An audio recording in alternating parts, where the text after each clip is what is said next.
So I got a comment on my last video that I really want to talk about today. Somebody said filming on an iPhone is for bragging rights, and I get it to an extent, but here's the problem with that take. It's the same take that keeps beginner filmmakers from ever picking up a camera and starting. Filming on an iPhone is not just for bragging rights, but at the same time, it can be. And I feel like the difference all boils down to one thing, like one decision that you make before you ever step foot on the production set. Most filmmakers, they get this decision wrong, and I'm the guilty party in this as well when we're first starting out. And it's with every single camera that we touch, not just the iPhone, but stick with me and I'm going to show you how to get it right. Here's what's true about that comment. If you pick up an iPhone because you want to say you shot a movie on a phone, your footage is going to show it. But that's not an iPhone problem. Like, I've watched filmmakers drop $15,000 or more on a cinema camera for the exact same reason. I mean, let's just be honest here. When a new camera body drops, everyone's hyping it up on YouTube because of all the new tech, all the new features, the autofocus, whatever it is. What they want to do is they immediately grab it because it's trending and they want to use it for their narrative set. And then the footage comes back and it doesn't serve the story. Wrong reason in, wrong result out. The camera isn't the problem. The decision is. So here's the question we got to ask. What does this story need? And what does this tool give me that another tool can't? See, that's it. Story first, tool second, always. And this works whether you're shooting a narrative short, a documentary, a music video, a TikTok series. It literally doesn't matter. The question is the same.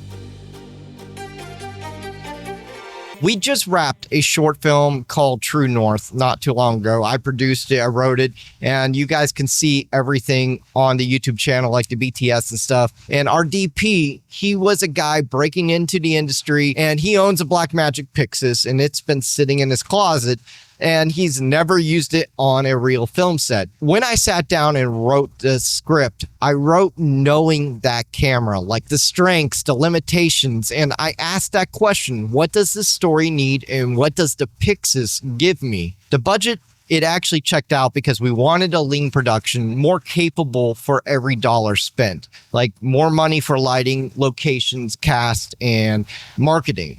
And then we got resolution, and resolution, it checked out because we needed VFX work. And since I was editing it, I just needed that extra headroom.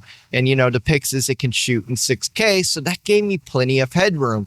And then look at the footprint of it. It's a small camera. Every reason actually came from the script. And I feel like that's the same exact process that my friend Brooklyn used when she was writing her film and wanted to use the iPhone. So it had the same question, just a different answer. Now, here's where most people miss the point.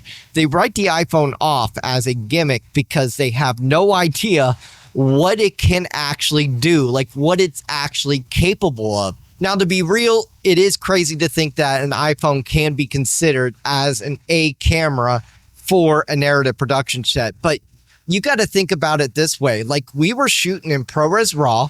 We had time code on set, and we had HDMI out available to run a full wireless video village, which gave our director a monitor. So we had everything that we needed, right? We had manual control over frame rate. We had shutter angle, ISO, white balance, like literally all of it. And it was all done by the Blackmagic camera app paired with the Blackmagic Pro Dock. And those two things turned this thing into a real production camera. And when you light it properly, the image is going to surprise you. And I did mention that in our last video. If you haven't seen the breakdown on the last video, I highly encourage you to do so. The link is in the description box below. But literally, I'm telling you that as somebody who DPs and uses cinema cameras for a living, this tool should be considered. I'm going to be straight with you about where it actually doesn't work.